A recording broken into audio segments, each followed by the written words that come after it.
Hey folks, Polaris here. Just wanted to shoot a video, this time going a little bit back on showcasing some Amiibo, specifically Super Smash Bros. But in this case, I wanted to show off all the Amiibo costumes that you get in Yoshi's Woolly World for the Wii U. I know this game came out for a while, and me and my wife actually started playing it not too long ago. We remembered that there was Amiibo compatibility with it, with the Super Mario Brothers Amiibo series that came out at the same time as the Super Smash Brothers one. But I didn't know there was more of an extensive line of Smash costumes that was available for this game. So we've been playing it, and we wanted to showcase here the rest of the costumes on here. So I started a brand new file on here, and I wanted to see all the unlocks that happen with us. So we're going to go here and into this Amiibo hut. And as you can see, all the Amiibo I have are laid out on the table. I'm trying something different here. I'm recording the video on my phone, and I'm also capturing the footage on my capture card as well. So hopefully this will work out on there. So it should just be in the matter of tapping the Amiibo. Actually, let's start off with Yoshi, since we do have Yoshi here.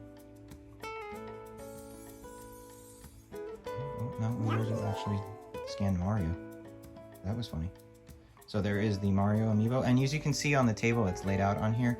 I kind of have it laid out in order of the waves that came out on here, and I'll go a little bit into detail on why I did that later on. But not all Super Smash Bros. Amiibo work with Yoshi's Woolly World, unfortunately. So things that came out more recently, such as Banjo, Terry, Joker, they're not going to work to an extent. Now I'll go back into that in a little bit. So I don't think you actually, yeah, you can get the double Yoshi when you scan any of the Yoshi or the Wooly Yoshi. So this only works in single player mode. It gives you 2 Yoshis. We'll scan Pikachu.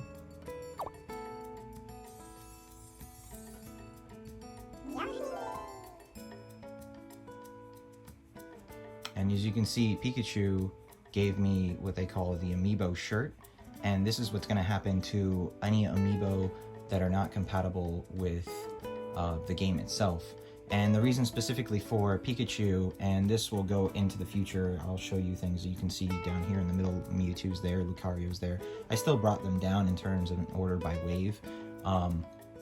But unfortunately, with the Pokemon Amiibo for Smash Brothers and Pokemon in general, they don't work with this game. So I guess there was some kind of licensing issue with Pokemon Company, Creatures Inc., and Nintendo, where they weren't allowed to use the likenesses for them in this game. So unfortunately, no costume on there for Pikachu.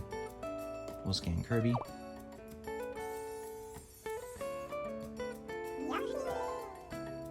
And these will save right when you scan the Amiibo. These will save to your Amiibo hut inventory. So at any point in time when you want to use these guys, you can go ahead back into the Amiibo hut and just change your character there. So. And these are all aesthetics. These don't actually do anything extra to the game itself other than making them look cool. Some of them look really cooler than others. So. Here's Link. We got Samus next.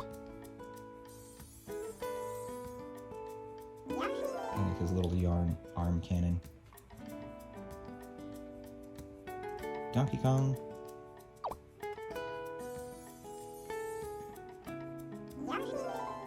Yarn tie. I find it really cool that the first wave of Amiibo is the original 8 fighters from the original Super Smash Brothers. I thought that was a really cool idea to do that. And then there are 2 nods to Melee right here with Peach and Marth, and 2 nods to Ultimate, which were the Wii Fit Trainer and the Villager for when Super Smash Bros. For the Wii U and 3DS came out.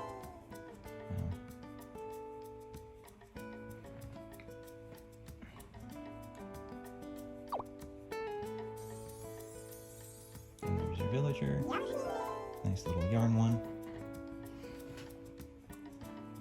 So then for Wave 2, we have Wave 2 over here. I'll get them over here, starting with Luigi.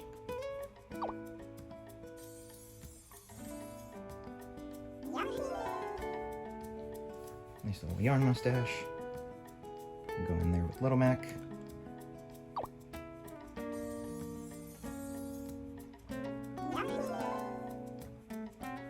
It's pretty cool. Captain Falcon.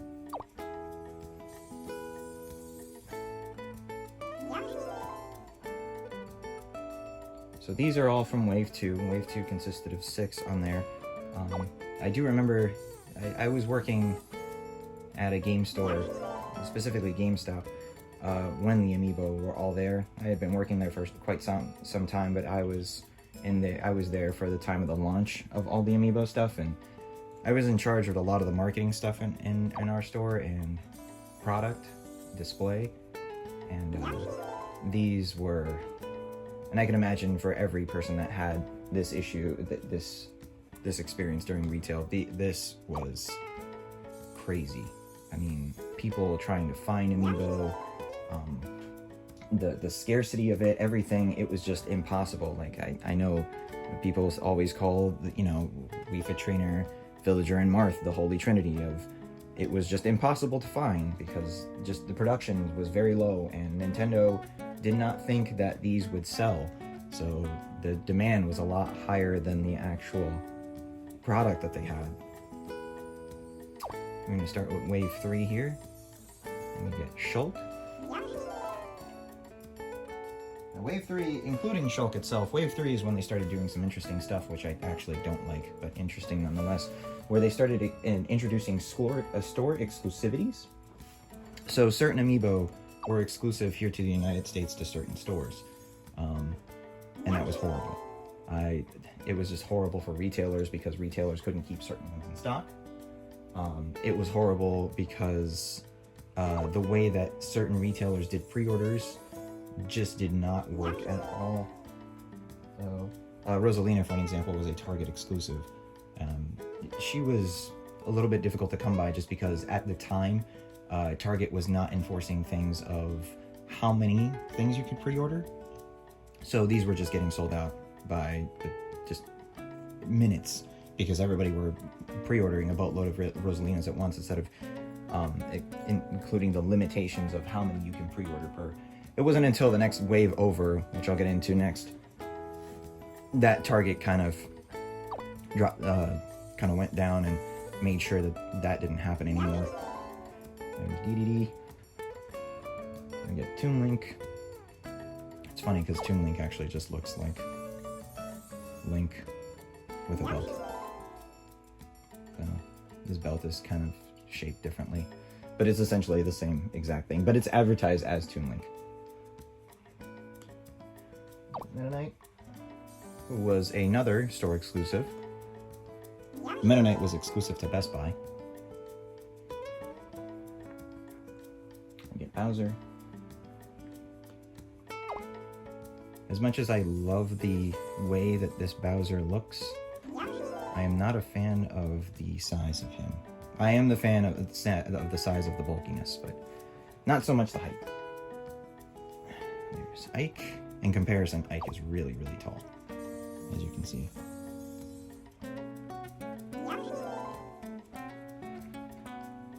I'll grab Mega Man next.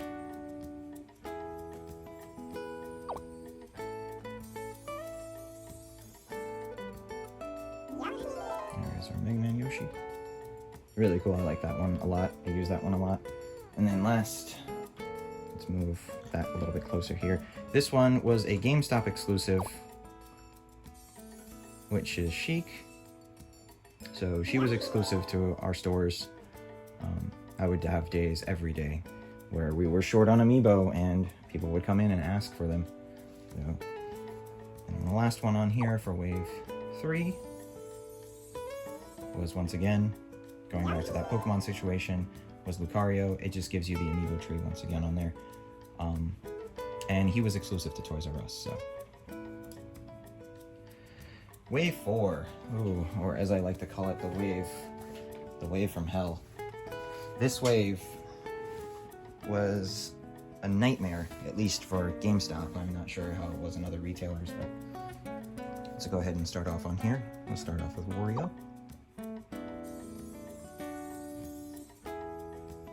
There we go.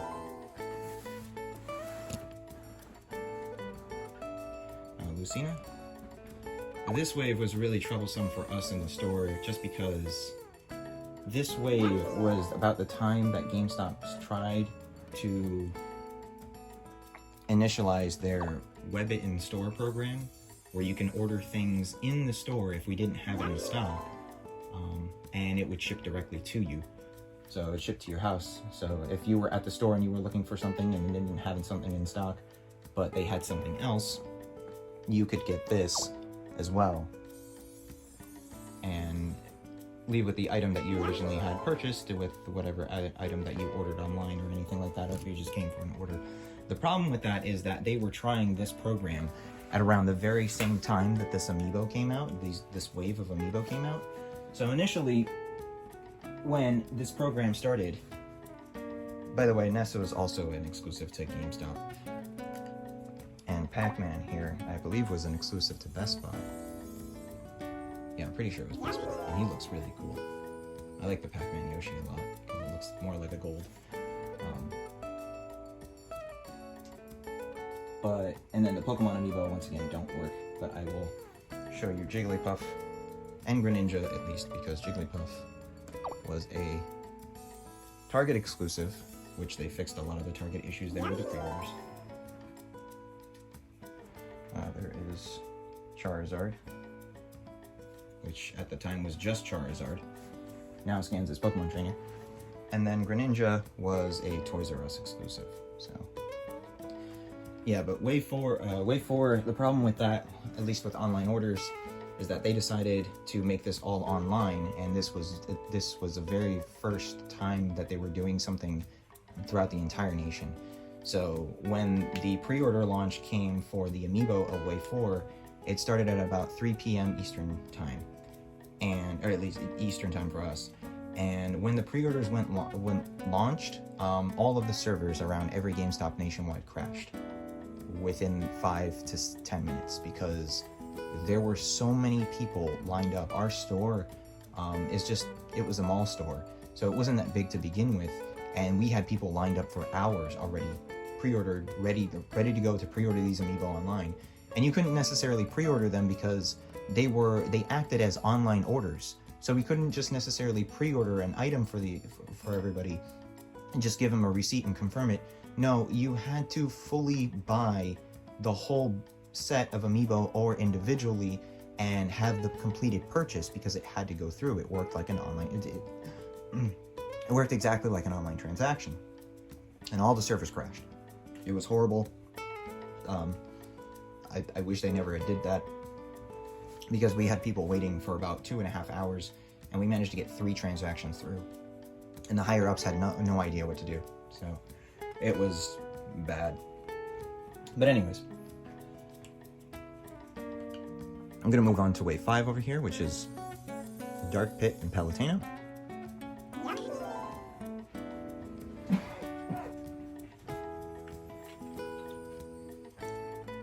Palutena. Wave 5 is kind of interesting because Wave 5 for me is actually Dark Pit, Palutena, and Bowser Jr. Because at the time, and I'm going to go ahead and actually scan Bowser Jr. here really quick. Bowser Jr. at the time, and this is when I was not caring about Amiibo exclusivity at all anymore, because both Palutena and Dark Pit were the only releases of Wave 5, and Dark Pit was a Best Buy exclusive, and Palutena was an Amazon exclusive. Bowser Jr., when they already announced after Wave 5, during Wave 5, they had announced that Bowser Jr. was going to be a Toys R Us exclusive, and I already had issues with Toys R Us previously where they canceled my pre-orders twice, right before the day of launch, just because I'm pretty sure product that they didn't have or anything like that. And so over time, I managed to get the other 2 Amiibo that were exclusive. I believe Pac-Man was the one, because eventually Pac-Man started becoming available everywhere. Or no, I'm sorry, not Pac-Man, Greninja. Pac-Man was Best Buy. So I was worried about that with Bowser Jr. So what I did was Wave 5 in the UK consisted of Palutena, Dark Pit, and Bowser Jr. So all 3 of these Amiibo actually are not the US versions of them, they are the UK versions of them, which they're exactly the same. They're all the same, all Amiibo are the same. So just the packaging themselves are differently. And I want to say I actually do have a Japanese one in here, but it's not from this series. It's actually from the Ultimate series, so we'll go ahead and scan the rest of Wave 6 on here.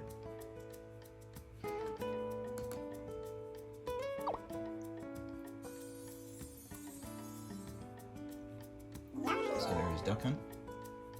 That one's pretty cool. My wife uses that one. Scan Mr. Game & Watch.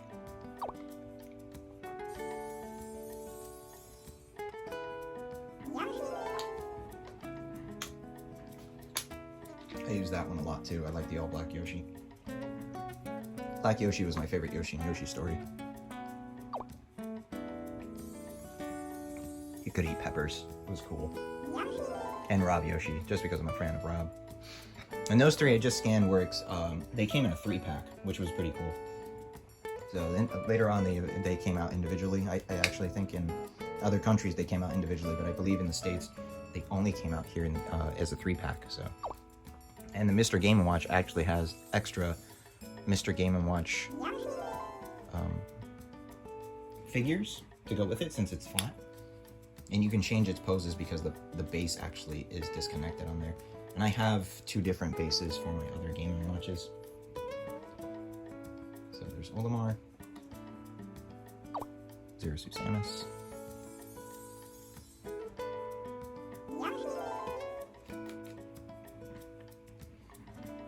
Dr. Mario, the mustaches look so weird, and Ganondorf.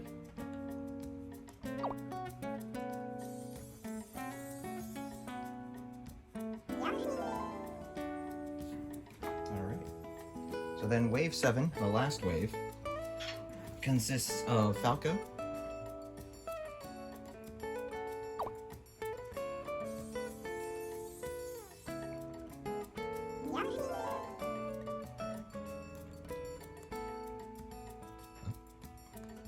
too fast. The Mii Brawler.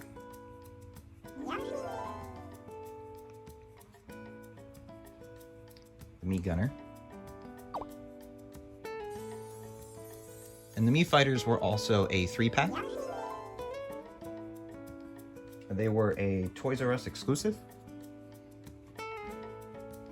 But then, I believe in other countries, the Mii Fighters came as individual fighters themselves.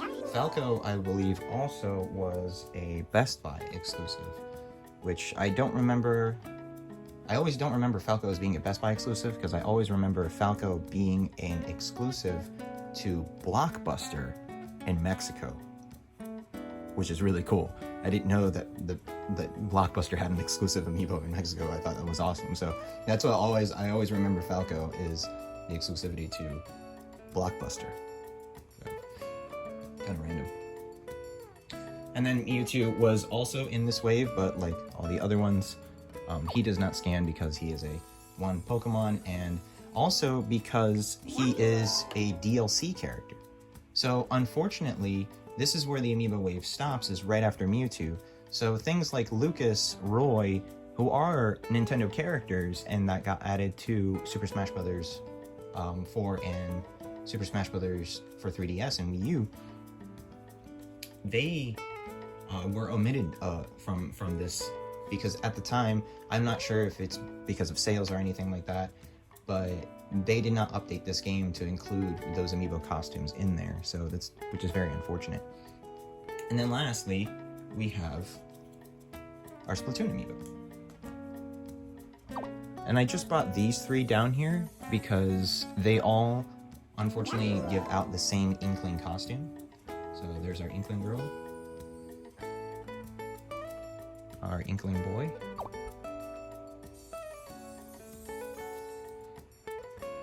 so even if you have the green or purple Inkling boy or the other Inkling girls, whether they be from the Splatoon or Splatoon 2, including the squids, whether it be the orange, the green, or the purple squid, they don't give the color coordinated squid or Inkling to the Yoshi.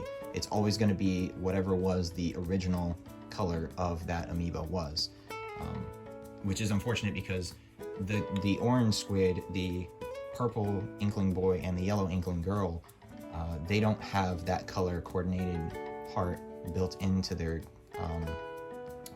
character. So it doesn't work that like in Super Smash Brothers. If you were to scan Corrin Player 2 and Corrin Player 1, as soon as you scan it, it's actually on the first costume for the very first time. You don't have to actually change it. That's not the case with the squids. The squids, when you scan the squids, they only show up as the costumes of their default original amiibos. And unfortunately that works for Super Smash Bros. As well, so I have the other squids change into the other costumes. But of course you can save that, so that's why I didn't bring the other squids down here as well, because all of my other inklings would show up as the exact same 3. But there you go, folks. It is kind of unfortunate that some of them didn't get other costumes. For an example, the Mario Party 9 amiibo have characters that are not included in this, like Daisy, Waluigi, and Wario, and they did not get costumes for it. Well, actually Wario did, but Wario gets his WarioWare costume. So even if I were to grab Wario and scan him, he shows up as the WarioWare Wario, not the Wario from the Super Mario series, which would be more connected to this title than anything else.